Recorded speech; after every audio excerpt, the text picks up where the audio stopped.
En aquel tiempo sonreían solo los muertos, deleitándose en su paz, y vagaba ante las cárceles el alma errante de Leningrado. Partían locos de dolor los regimientos de condenados en hilera, y era el silbido de las locomotoras su breve canción de despedida. Nos vigilaban estrellas de la muerte, inocente y convulsa, se estremecía Rusia bajo las botas ensangrentadas, bajo las ruedas de negros furgones. De madrugada vinieron a buscarte. Yo fui detrás de ti, como en un duelo. Anya se restregó los ojos con el dorso de la mano para borrar la huella de una lágrima que pugnaba por escapar, mientras recitaba en voz baja aquellos versos del Requiem de Ana Akhmatova. Una voz masculina y rotunda interrumpió aquel instante declamando otro verso. Vivimos sin percibir el país bajo nuestros pies.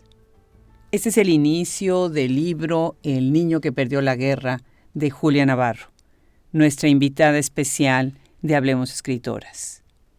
Julia Navarro es una escritora española que nos ha llenado con su narrativa en enormes libros que cubren historia, cultura, sociedad y nos llevan en un vuelo por muchos países.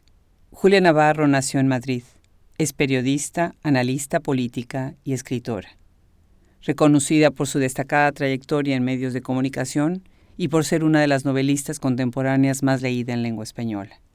Agradecemos a Penguin Random House Libros Español en Estados Unidos que haga posible esta entrevista, aprovechando la venida de Julia Navarro a América, a la Feria del Libro de Miami. Yo soy Adriana Pacheco y esto es Hablemos Escritoras y estamos felices de que hoy nos acompañen a conversar con esta gran escritora. Pónganse cómodos y disfrutemos a Julia Navarro.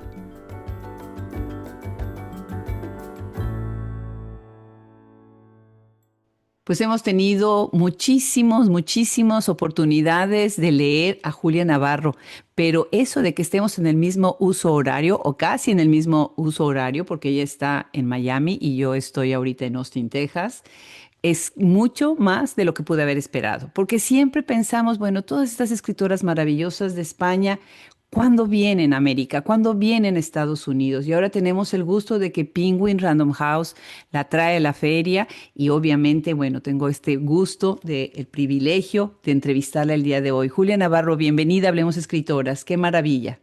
Muchísimas gracias, Adriana, por invitarme y te quiero felicitar por esta iniciativa de darnos voz.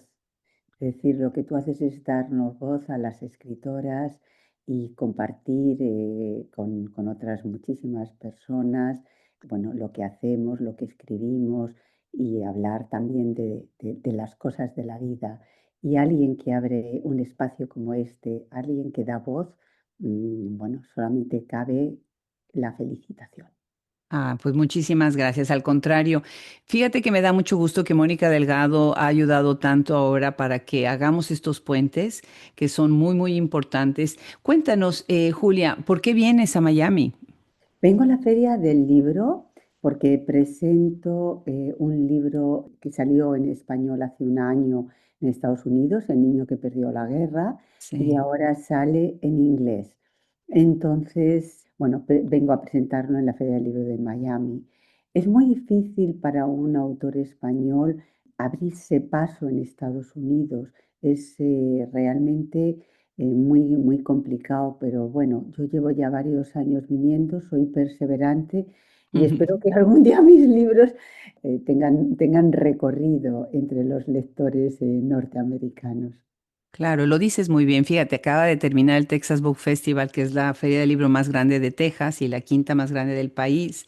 Y nos cuesta tanto trabajo abrir estos espacios, como dices tú bien, a escritores de fuera, pero creo que poco a poco se está abriendo el campo. Ahora bien, tu libro, La Hermandad de la Sábana Santa, una de las cosas que a mí me llamó la atención es que fue como un golpe, ¿no? Como una cubetada de agua helada. Todo el mundo lo quiso leer en su momento.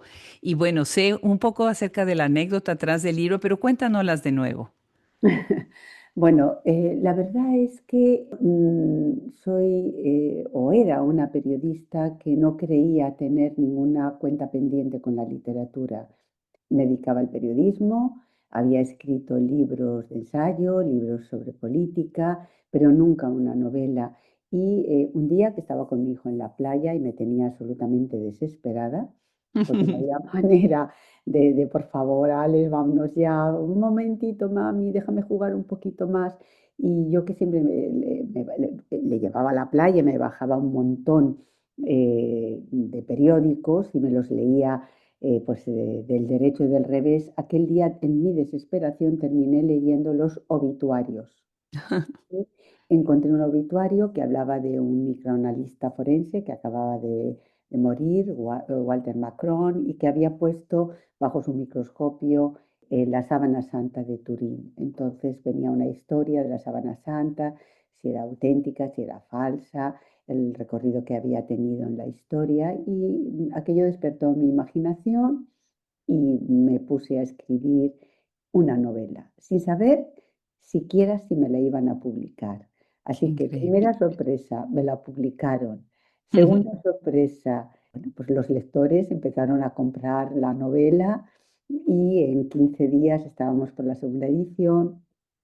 En un mes estábamos ya por la tercera, la llevaron a la Feria del Libro de Frankfurt, que es la gran feria de compra y venta de derechos en el mundo, de derechos de Sí. autor. La compraron 20, no, 30 países de golpe la novela y a partir Wow. de ahí empezó un recorrido que ha llegado hasta hoy. Y yo estoy muy, muy agradecida a los lectores por haberme acompañado y por sostenerme, porque sin los lectores yo no sería nada. Claro. Y bueno, hay la historia de Marco Valloni y Sofía Galloni. Me parece muy interesante que empiezas con un thriller y después vas a cambiar a otros géneros, pero viniendo del periodismo, casi después me pareció como natural que te fueras primero por el género del thriller. ¿Cómo fue para ti esa decisión?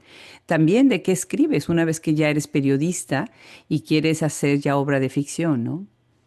Pues te tengo que confesar, Adriana, que yo no me impongo a mí misma un género a la hora de escribir. Siempre hay una historia que me ronda en la cabeza y es la que termino escribiendo. Yo, cuando me dicen, ¿usted escribe novela histórica? Digo, no. ¿Usted No, escribe novela actual? No. ¿Usted qué escribe? Pues yo siempre digo, yo escribo novelas de personajes. A mí lo me que me encanta. interesa es indagar en la condición humana, en todos esos claroscuros que tenemos todos los seres humanos. Solamente que, claro, tengo que situar la acción de mis libros, tengo que colocar a mis personajes en algún momento, porque todos siempre somos hijos del tiempo en que nos ha tocado vivir. Entonces no podemos entender nada sin ese tiempo en el que nos ha tocado vivir, ¿no? Y yo intento que esos escenarios estén bien construidos, pero fíjate que todas mis novelas transcurren siglo XX y siglo XXI. Sí. Pero es evidente qué les pasaba a las personas. Por ejemplo, en 1940 no es lo mismo que lo que les puede pasar a las personas hoy en el 2025. Todo ha cambiado, los escenarios han cambiado, las tecnologías han supuesto una auténtica revolución. Entonces, bueno, se puede caer en la tentación de decir, bueno, entonces está haciendo novela histórica. No, estoy colocando a mis personajes en un periodo de la historia donde pasaban otras cosas distintas a las que pasan hoy. Claro, claro, me encanta eso que dices, indagar en la condición humana. Y bueno, en la novela de personaje precisamente hay que elaborar toda esta característica, estas muchas características de un personaje. ¿Cuál es el reto? Porque obviamente podríamos hablar de la verosimilitud y eso, bueno, obviamente que una escritora de tu tamaño lo sabe, ¿no? Pero hay un reto en donde el personaje toma su propia vida, sientes tú, y de repente la historia se te va para otro lado. Para mí, el reto en cada novela es no dejar indiferente al lector. Mm, Ese es el reto. Para mí, cuando me pongo a escribir, cada novela es como si fuera la primera. Me examino novela tras novela delante de los lectores. Son ellos los que deciden y, por tanto, siempre estoy nerviosa cuando la novela llega a las librerías, ¿no? No estoy nerviosa cuando escribo, cuando estoy metida, bueno, delante del ordenador, creando mundos, creando personajes, pero el día de, la hora de la verdad, es el día en el que la novela llega a las librerías. y ese día sé que estoy pasando un examen, porque los lectores no te juzgan por la novela anterior que han leído. Los Sí. lectores te juzgan por la novela que ese día tienen en la mano. Por tanto, yo siempre tengo esa sensación de que me estoy examinando.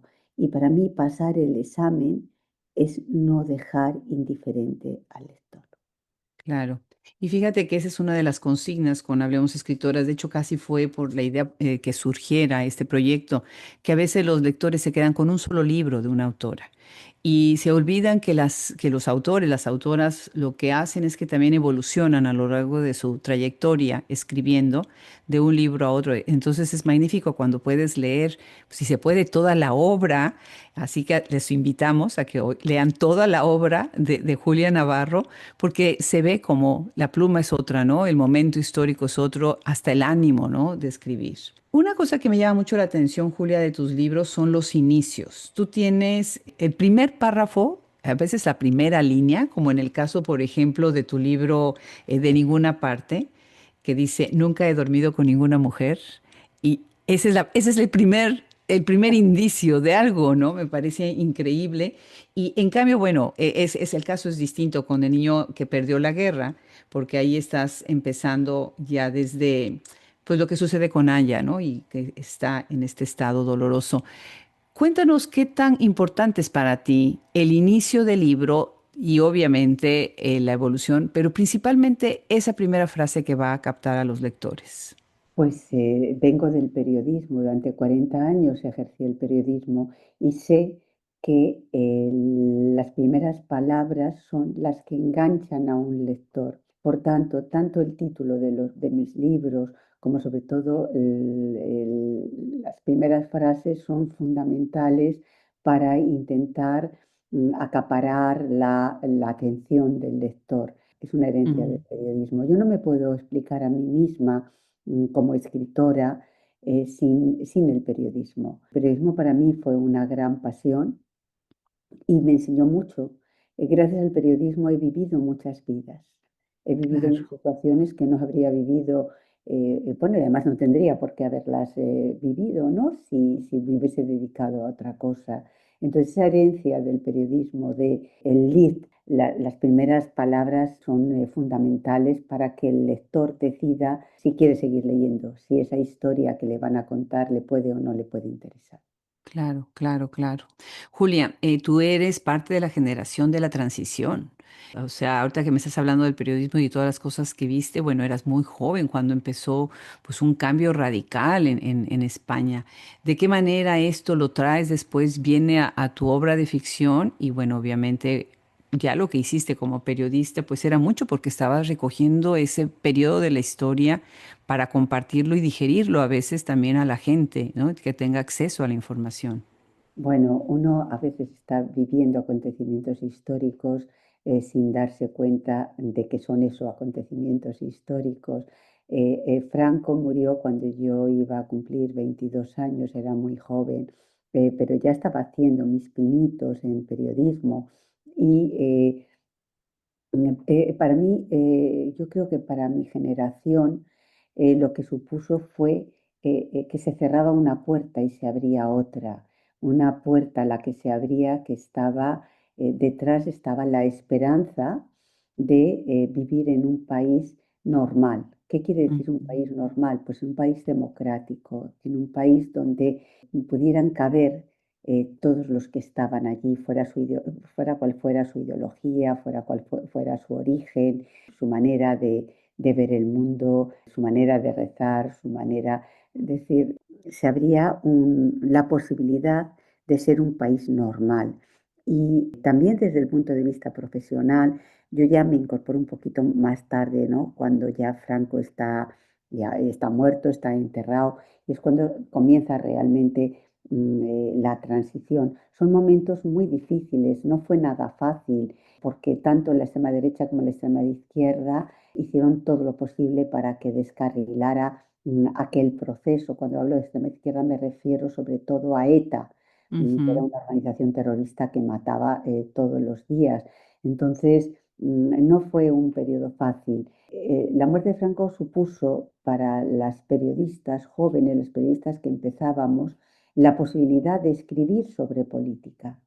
Hasta ese Claro, momento las mujeres estaban prácticamente dedicadas a otras cosas en los periódicos y de repente hay una generación de mujeres jóvenes que encontramos una oportunidad bueno, esa oportunidad está claro que la aprovechamos. Vivir con la perspectiva que da el paso de los años, que da el tiempo, te das cuenta de que efectivamente aquellos fueron unos acontecimientos históricos que cambiaron la historia de mi país, ¿no? Y que yo estaba allí, que yo estaba contándolos. Y bueno, es una experiencia, realmente fue una experiencia de las que te dejan huella, las que cambian, te cambian tu manera de ver el mundo, cambian tu personalidad, cambian, o más que cambiar, te dejan una huella, te influyen, se modifican muchas cosas dentro de ti cuando con el paso de los años te das cuenta de lo que estuviste viviendo allí a pie de obra. claro, claro. Fascinante lo que acabas de decir. Nunca lo había pensado, que como periodistas jóvenes, mujeres, en ese momento empiezan a poder abordar otros temas y se abren otras posibilidades. Entonces, eso también le dio otra mirada, ¿no? Porque todos los acontecimientos políticos, vistos por una voz, ya sea por mujeres o por hombres, pues cambian, ¿no? Definitivamente. Te voy a contar una cosa, Adriana, cuando toda una generación de mujeres jóvenes llegamos allí, tampoco fue fácil, ¿eh? Mm, Porque había todavía una mirada muy masculina, una mirada llena de prejuicios, de desconfianza hacia ese grupo de mujeres jóvenes que llegaban aquí. Y o sea, no fue claro. fácil poco a poco asentarnos y lograr la consideración y el respeto, no solamente de nuestros colegas, que eso era, esa parte, si quieres, era un poco más fácil, pero Sí. también de los políticos, ¿no? Éramos todas muy jóvenes y nos miraban un poco como diciendo, y todas estas chicas, de dónde han salido de repente? ¿Y son ellas las que van a contar lo que estamos haciendo? Pues sí, Sí. lo contamos. Sí, qué interesante. Recuerdo cuando entrevisté a Elena Poniatowska, que esta escritora mexicana que es ¿Sí? de verdad tan importante, me acuerdo que me contó en la entrevista que cuando ella era periodista, pues la mandaban obviamente a hacer sociales, ¿no? Eso es lo que hacía en el periódico. Hasta que de repente ella se dio cuenta que era chiquitita, que era muy bajita de estatura y se podía colar en el lugar, ya sabes, donde nadie podía llegar con estos periodistas altos, ¿no? Con el micrófono y demás y podía cubrir cosas y ver cosas que nadie estaba viendo. Y ahí empezó realmente ya a escribir, empezaron a abrir sus espacios, ¿no? Son algunas de las estrategias que también a veces las periodistas tienen que encontrar, ¿no? ¿Qué hacer? Sí, fíjate que cuando llega, estamos viviendo la transición, que es un momento realmente apasionante, a veces era muy difícil conseguir una entrevista con un ministro, con un alto cargo, porque te miraban con una cierta desconfianza.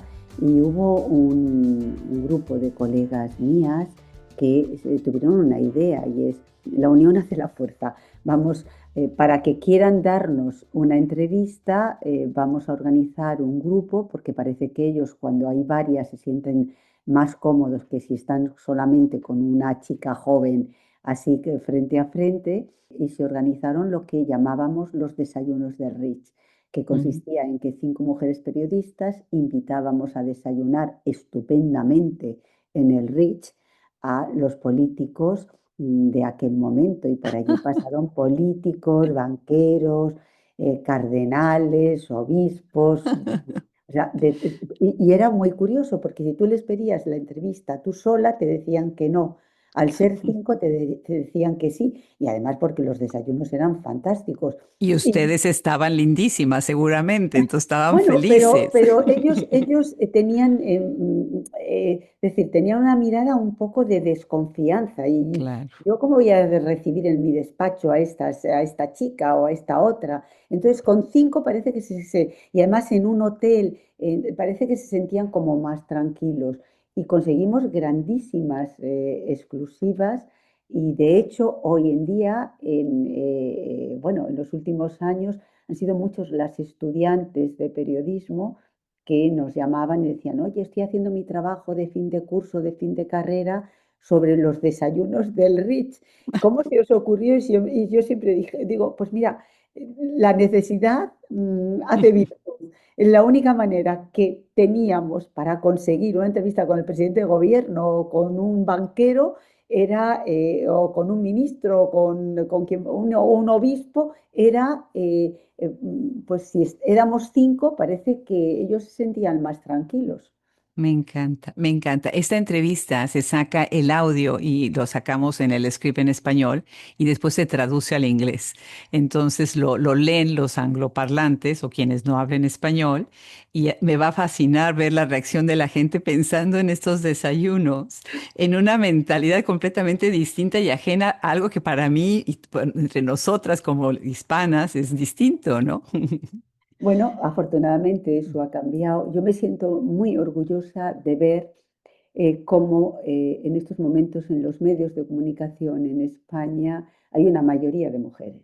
Hay una mayoría de mujeres que presentan informativos, que son jefas de redacción, que están ahí presentes, y que a nadie se le ocurriría decir que no las da una entrevista. Entonces piensas que bueno, el camino recorrido, el haber abierto un poquito las puertas, pues ha desembocado en una situación de absoluta normalidad en el que las mujeres están en primera línea haciendo información, haciendo buen periodismo. Claro, claro que sí.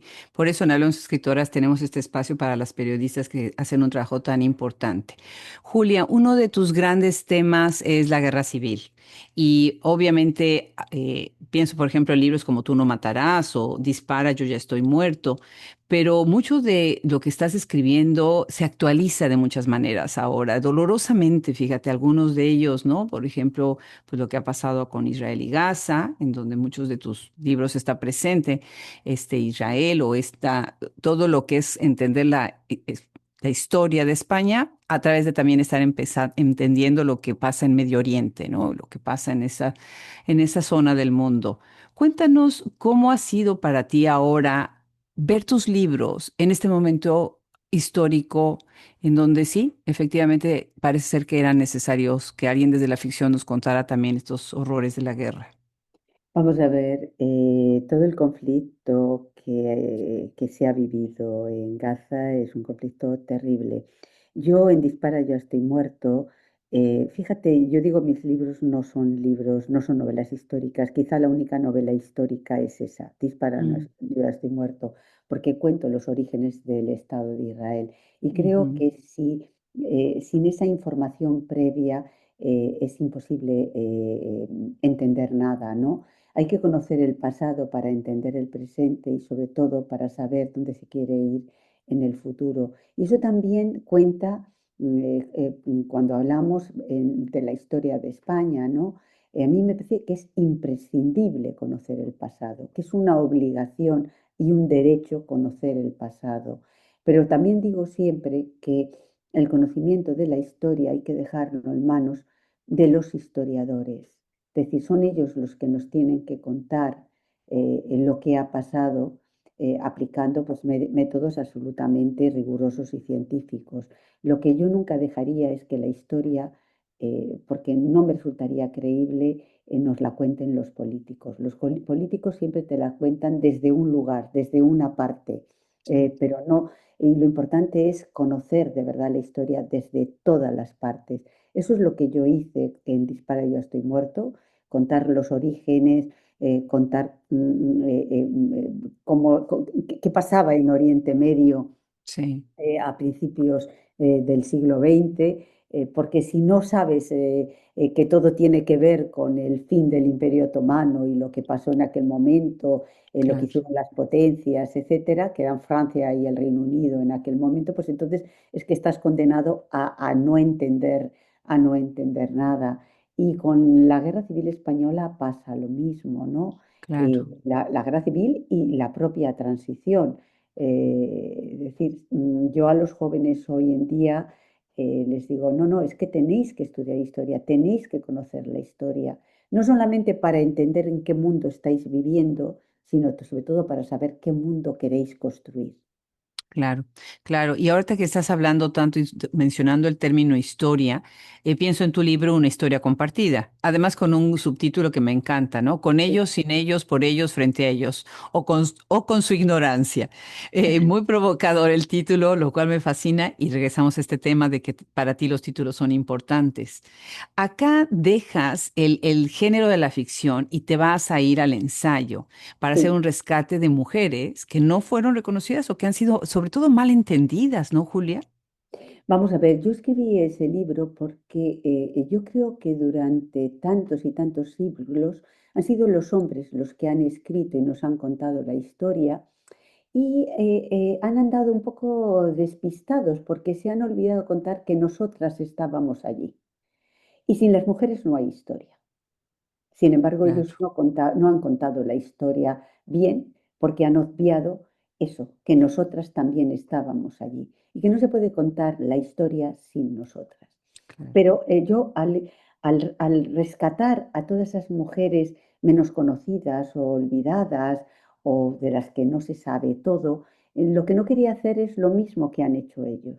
Entonces sí, yo escribí ese ensayo hablando también de los hombres que habían formado parte de la vida de esas mujeres, claro, porque todas tenemos padres o hijos o maridos o amantes o vecinos o tíos o primos o amigos. Entonces me parecía inconcebible. Yo me acercaba a la historia de estas mujeres, pero tenía curiosidad por saber cómo eran ellos, los hombres que habían formado parte de su vida, porque tampoco la historia de ellas hubiese estado completa claro, sin contar quiénes eran ellos. Así que ese era un poco el objetivo del libro. Mira, yo claro, soy feminista, Adriana, y soy sí, sí, feminista porque soy demócrata. Y siempre digo que no es posible ser demócrata si uno no es feminista, porque ujú, no es posible eh, mm, que la mitad de la población no tenga los mismos derechos, las mismas oportunidades que la otra mitad. Por tanto, yo al escribir este libro tenía muy presente eso, que era también una manera de dirigirme a las mujeres jóvenes y o explicarles mi posición ante lo que es el feminismo. Es decir, el feminismo tiene que ver fundamentalmente con la democracia y la calidad de la democracia se trata o se puede medir por el estado de los ciudadanos y no puede haber ciudadanos que tengan más derechos o más oportunidades que otros ciudadanos, que eso es lo que ha pasado durante siglos, que las mujeres o no hemos tenido derechos o hemos tenido menos derechos y menos oportunidades que los hombres. claro. Qué belleza. Todo lo que acabas de decir casi se podría enmarcar y poner realmente por las que luchamos por los derechos de las mujeres y las que en algún momento hemos sentido que el término feminista no ha sido entendido. No, al contrario, se ha sido utilizado para menospreciar un trabajo de tantas, tantas mujeres que se ha hecho precisamente para conseguir una equidad y un entendimiento, ¿no? Muchísimas gracias, Julia, por ese compromiso. Muchas gracias a ti, Adriana, por Pues, escucharme. al contrario, no. Pues el niño que perdió la guerra, fíjate que me detonó muchas cosas, muchos sentimientos fuertes. Yo soy abuela de tres niñas, entonces pienso en los niños ahora más que nunca y pienso, por ejemplo, en una escritora que a mí me gusta mucho, Andrea Jeftanovich. Tiene un libro que se llama Escenarios de Guerra y el personaje es un hombre que vive la guerra de niño y se puede ver cómo la guerra lo marca para siempre. Y eso marca al mismo tiempo él a sus propios hijos, ¿no? Es como una cosa que va yendo de una a otra. Y después me pareció muy interesante porque al mismo tiempo de que leí tu libro, una escritora que se llama María Lourdes Victoria, y sacó un libro basado en la historia de los niños de Morelia, que son estos Sí. 500 niños que llegan en 1937 a México, llegan a Morelia, son 500 niños enviados solos por sus padres. Y después leo tu libro que inicia en 1938 con esta historia de Pablo y con esta historia de estas dos madres, ¿no? Cuéntanos esta mirada tuya a la infancia y a la marca que la guerra deja en los niños, que ahora vamos a ver qué va a pasar con los niños de Ucrania, ¿no? ¿Qué va a pasar con los niños de Gaza y lo que está pasando en Sudán, en tantos países también en África, ¿no? Vamos a ver, mira, Adriana. Durante la Guerra Civil Española, muchas familias, o bueno, algunas familias intentaron evitar a sus hijos los estragos de la guerra. Entonces ahí están los niños que fueron a Morelia, pero también los niños que fueron a otros países, fueron al Reino Unido, que fueron a Bélgica, que fueron a Francia y también a la Unión Soviética. De todos esos lugares, de los únicos que no tuvieron billete de vuelta, eh, fueron los niños de la Unión Soviética. ¿Por Wow. qué? Porque el régimen franquista no tenía relaciones con el régimen comunista y por tanto los niños se quedaron allí. Hace años yo conocía a dos ancianos eh, que habían sido niños de la guerra. Les habían enviado en un barco a la Unión Soviética con otros niños. Y yo les preguntaba, bueno, debió ser terrible, ¿no? Para vosotros ese momento en que os tuvisteis que marchar y decían, bueno, sí, era un momento muy difícil cuando tus padres te dicen, te vas a ir, pero había una esperanza, pero no te preocupes, cuando la guerra termine vais a volver. Ellos Claro, decían, el momento duro fue cuando nos dijeron, hemos perdido la guerra y ya no podéis regresar porque no hay relaciones entre los dos países. Y ellos me contaban el dramatismo de ese momento, el de no poder regresar. Y bueno, eso es lo que yo he intentado también reflejar un poco en este niño que perdió la guerra, en este niño Pablo, en que se encuentra en la Unión Soviética y que no tiene vuelta. Lo que significa definitivamente. el desarraigo, ¿no? El que significa el perder a tus padres, el no poder volver a tu país. Y en el caso de los niños que vinieron a América, América Latina, que fue tan generosa con los republicanos españoles, bueno, pues era el mismo idioma, era Ujú. la misma, bueno, había tantas cosas en común que no fue tan duro, pero los niños que de repente se encontraron en la Unión Soviética, un país tan distinto, con un idioma distinto, con un clima terrible eh, y sin billete de vuelta, pues fue una situación dramática. También he de reconocer que con aquellos niños de la guerra y otros que conocí posteriormente, ellos, a pesar de su sufrimiento, siempre me decían que tenían una deuda con la Unión Soviética porque habían estudiado, les habían tratado bien y no podían reprocharles nada. Lo que pasa es que, claro, lo peor era esa separación de tus padres. Te pueden dar la mejor vida en un lugar del mundo, pero si no estás con los tuyos, ese déficit te va a acompañar siempre, te va a dejar una muesca en el alma. Claro, claro. No, de verdad eres una gran, gran narradora que en esto, todo esto que estás presentando ahorita diciéndolo, lo describes de una manera tan rica, tan ubicando a los personajes en su espacio, que nos hace sentir con tus libros que estamos ahí. Quiero leer nada más esto que está precisamente en el libro El niño que perdió la guerra. Estamos conversando ahora con Julia Navarro, gran escritora española y dice Estación de Moscú, porque además temporalmente, y ahorita vamos a hablar del espacio y del tiempo, que es muy interesante, dice Estación de Moscú. En los andenes, un sinfín de mujeres y niños aguardaban expectantes la llegada de los trenes que les devolvían a maridos, padres, hijos, hermanos supervivientes de una guerra que les había devastado el alma, pero que al fin habían ganado.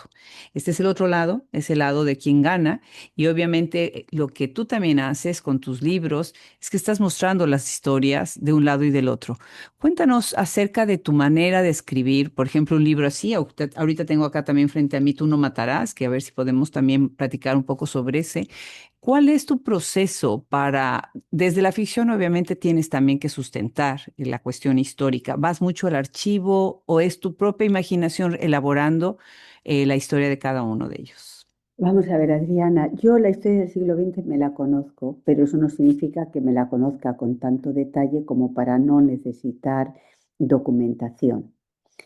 Claro que utilizo documentación y el poder buscarla también es una herencia, o saber buscarla también es una herencia del periodismo, ¿no? Porque en el periodismo siempre tienes que estar buscando datos documentación para poder contextualizar determinadas informaciones.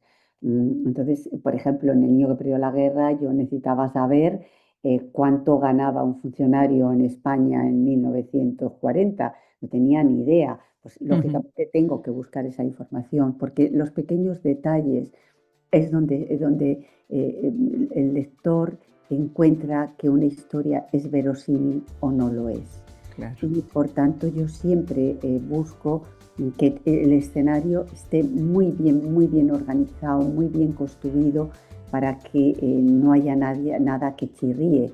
O sea, hay cosas que dices, bueno, yo esto no me lo puedo inventar. Yo puedo imaginar cuáles eran los sentimientos, las emociones de mis personajes, pero lo que no me puedo inventar es qué se comía, cuánto se ganaba, qué pasaba en ese momento, ese año, en esa circunstancia. Entonces la documentación es una parte importante, pero insisto, también es verdad que mis novelas transcurren en el siglo XX y la parte del siglo XXI que llevamos, y eso también me facilita, ¿no? No es un trabajo tan exhaustivo en el sentido de no es tan difícil como si de repente yo quisiera escribir una novela que sitúo en el siglo V antes de Cristo, Claro. y ahí sí que lo tendría difícil. Claro, claro que sí, claro que sí. Estoy pensando, ahorita que estás hablando también de hacer la investigación o no hacer la investigación, la manera en la que se construyen los personajes, de alguna manera tiene que buscar también una cierta verosimilitud. Y me parece muy rica tu manera de explorar la maternidad. Presentas en tus libros muchas madres, o sea, yo pienso ahorita, ¿no? Clotilde y Anya, ¿no? En este libro, o en la madre de Tomás Spencer, en Historia de un canalla, que, o sea, es completamente otra cosa, ¿no? O Amelia Garayoa en Dime quién soy, que quien deja a su hijo, ¿no? Cuéntanos un poco acerca también de desmitificar y bajar del pedestal a a estas imágenes, estas figuras como la madre con mayúscula y comillas, ¿no? Subrayada y con negro, y ponerlas en perspectiva también. Bueno, yo lo que hago es hablar o intentar describir personajes que pudieran ser reales, no supermujeres en que la maternidad sea, no sé, algo extraordinario, sino las mujeres que somos madres, forma parte de nuestro día a día y por tanto yo hablo o intento describir mujeres que resulten verosímiles. También en esta última novela lo que abordo es que no solamente se puede ser madre de forma biológica, que hay Mm. otras maneras de ser madre. Ania tiene un hijo biológico, pero es Sí, tan madre de Pablo como lo es Clotilde, que es la que le ha traído al mundo, ¿no? sí, Entonces lo que intento es hablar de esas emociones, de esos sentimientos, de esos lazos que se van tejiendo entre los seres humanos, más allá de los convencionalismos o la manera de decir, bueno, este es tu hijo porque tú lo has traído al mundo. Bueno, no, este es mi hijo porque lo hemos decidido ambos, que yo soy su madre y que él es mi hijo. sí. Qué hermoso, claro que sí. Y ahora con tantos niños que van a encontrar una madre en otra mujer que no es la madre biológica, ¿no? Yo lo que espero es que tantos niños ucranianos que en estos momentos están en la Unión Soviética y que se está reclamando que por favor que los devuelvan, puedan regresar a sus casas, puedan regresar a sus hogares, puedan regresar a su país. Y me pongo en la piel de estos niños y puedo imaginar su estupor, su sufrimiento, su miedo, su desconcierto, aunque estén en un país en el que conocen el idioma, aunque tenga características parecidas, pero al final son niños que les han arrancado de su realidad.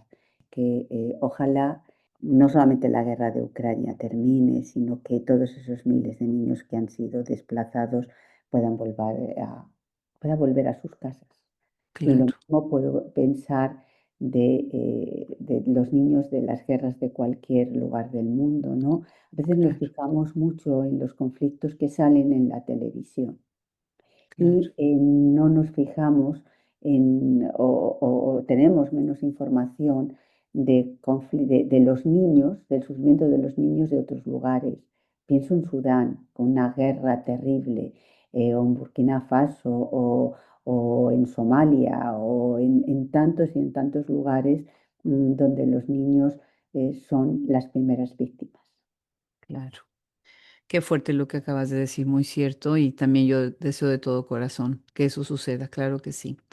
Para quienes nos están escuchando en este momento, yo invito de verdad a leer a Julia Navarro porque los va a llevar desde la Edad Media hasta la modernidad, hasta Oriente Medio, la Guerra Fría, las guerras mundiales, la Guerra Civil Española, el terror islamista. Increíble, enorme, enorme, enorme tu obra, Julia, felicidades. ¿Qué te falta abordar en estos libros y en los futuros que vienen? Inacabable Adriana, la historia de la humanidad, pero ¿qué quieres no, abordar? Adriana, yo lo que intento es viajar a la condición humana, todos esos recovecos y todos esos claroscuros de la condición humana. Eso es lo que estará siempre presente en mis libros, ese afán de conocer, de encontrar los porqués. Claro, Creo que los hombres, cuando hablo en plural, englobo a las mujeres lógicamente, nos repetimos desde los comienzos de la historia, que las grandes pasiones que anidan en el corazón de cualquier ser humano son en el presente igual que fueron en el pasado. El amor, el odio, la generosidad, la avaricia, la piedad, la ira, es decir, todas esas grandes pasiones que anidan en el corazón de las personas se vienen repitiendo a lo largo de los tiempos. Cambian las circunstancias, cambian muchas cosas, pero al final el ser humano sigue siendo lo que fue. Entonces, sobre la condición humana es sobre lo que de verdad yo quiero escribir, sobre lo que he escrito y sobre lo que espero poder seguir escribiendo. claro, claro, claro que sí. Y hablando de viajar, pues se ve que eres una gran viajera. ¿Cómo viaja una escritora como tú, que viajas con los ojos muy abiertos al mundo? Llevas notas, llevas diarios, tomas las fotografías, te enriquecen de nuevo, porque pues has de haber regresado a muchos de estos lugares cuando estás escribiendo los libros sobre ellos, ¿no? Vamos a ver, esa es otra herencia del periodismo. Yo no me, te lo digo de verdad, no me puedo explicar a mí misma sin los 40 años de ejercicio del periodismo a mis espaldas. Wow, El periodismo a mí me ha permitido vivir muchas vidas. ¿Qué quiero decir con eso? Que me ha permitido conocer muchas realidades. Me ha permitido estar detrás del escenario, viendo qué pasa detrás, yendo a aquellos lugares donde no van los viajeros, donde no van, por supuesto, los turistas.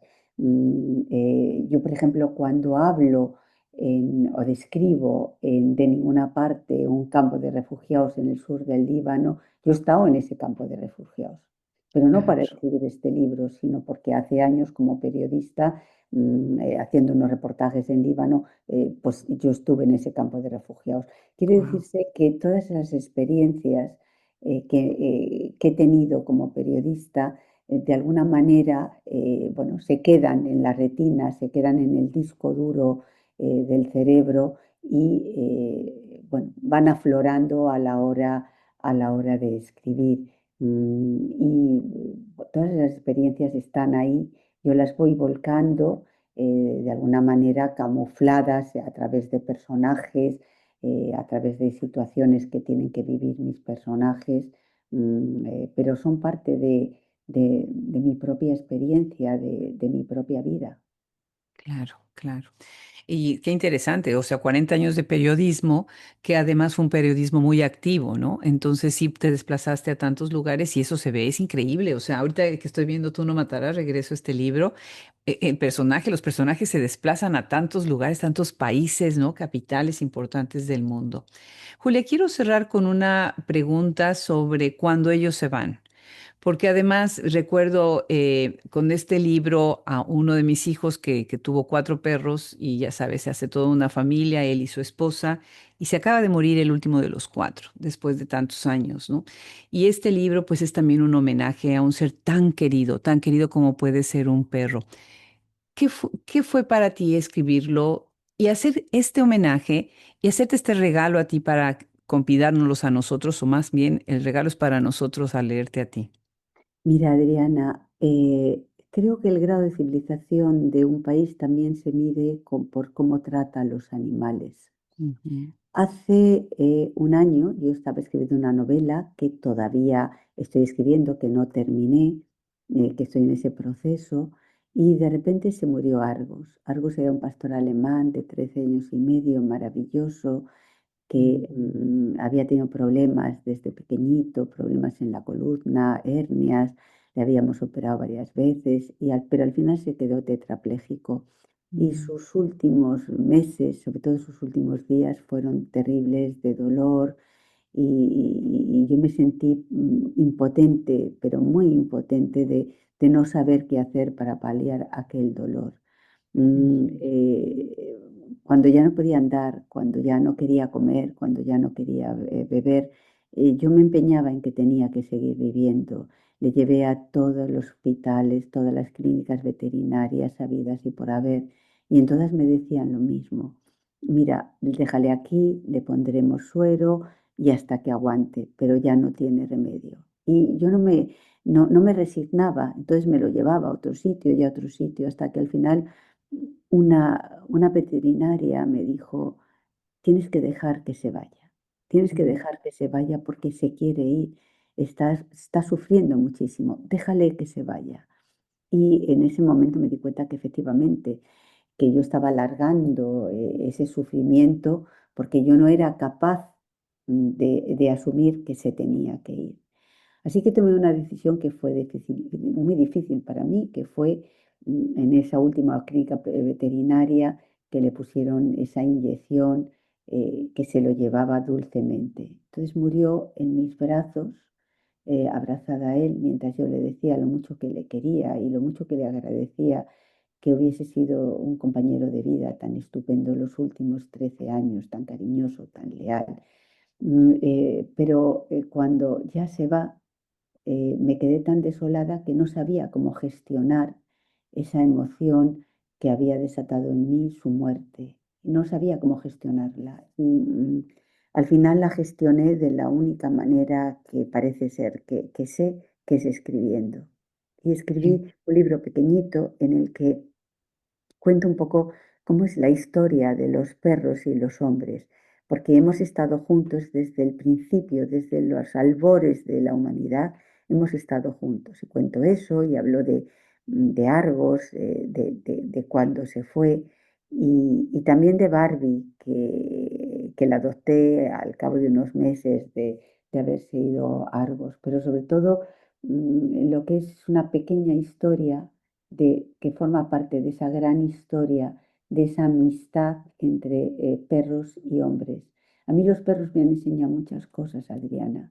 Me han Claro. enseñado lealtad, me han enseñado a ellos, te lo dan todo y no te piden nunca nada a cambio. Son unos compañeros de vida que nunca te traicionarán, que nunca te dejarán solo. Te puede dejar solo, te puedes encontrar abandonada, solo, que lo pierdes todo, pero ellos siempre permanecerán a tu lado. Así Sí.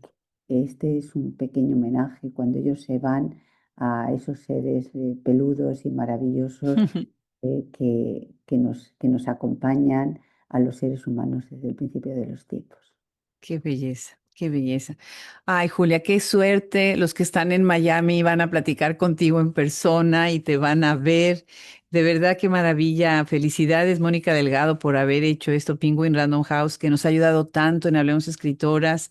Quedo en deuda contigo, Julia, por todo lo que has escrito. A ver si la próxima vez nos podemos ver. Sí, eh, si tenéis alguna feria del libro vosotros y yo voy y así nos vemos y podemos platicar cara a cara. te tenemos que traer a Texas, pero por supuesto que sí. Julia, va un abrazo enorme. De verdad ha sido un honor. Estaba yo nerviosa con esa entrevista, trabajar. No puedo creer que estés Claro, nerviosa, Adriana. No, no, con tu experiencia y con tu maravillosa literatura. Muchísimas gracias, Julia. Conmovida, de verdad quedo conmovida.